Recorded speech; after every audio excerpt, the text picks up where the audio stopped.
Golden touch কম্পিউটারের পক্ষ থেকে আপনাদের সবাইকে স্বাগতম। আমাদের এখানে বোর্ড ঢুকছে আসস H110। বোর্ডটাতে ডিসপ্লে নাই। আমরা বোর্ডটা পাওয়ার দিয়ে দেখব আসলে বোর্ডটাতে কি প্রবলেম।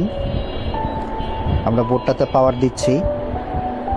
পাওয়ার দেওয়ার পর আমরা দেখব আসলে প্রবলেমটা কি দাঁড়ায়। বোর্ডটাতে আমরা কোনো ডিসপ্লে পাচ্ছি না।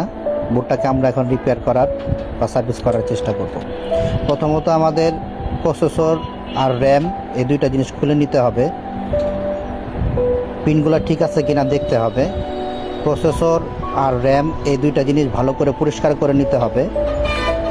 পরিষ্কার করে নেওয়ার পর আমরা বুঝতে পারবো আসলে কি প্রবলেম। আমরা প্রসেসর র্যাম পরিষ্কার করে নিছি। নেওয়ার পর এখন আমরা পাওয়ার দিব। পাওয়ার দেওয়ার পর আসলে দেখব কি প্রবলেম। এখন আশা করি সলভ হয়ে যাবে। আমরা এই যে ডিসপ্লে চলে আসছে। এই জাতীয় কোনো প্রবলেম হলে আমাদের সাথে যোগাযোগ করবেন। আমাদের পেজটা ফলো দিয়ে রাখবেন। এরকম আপডেট ভিডিও প্রতিনিয়ত পাওয়ার জন্য আমাদের সাথে যোগাযোগ রাখবেন।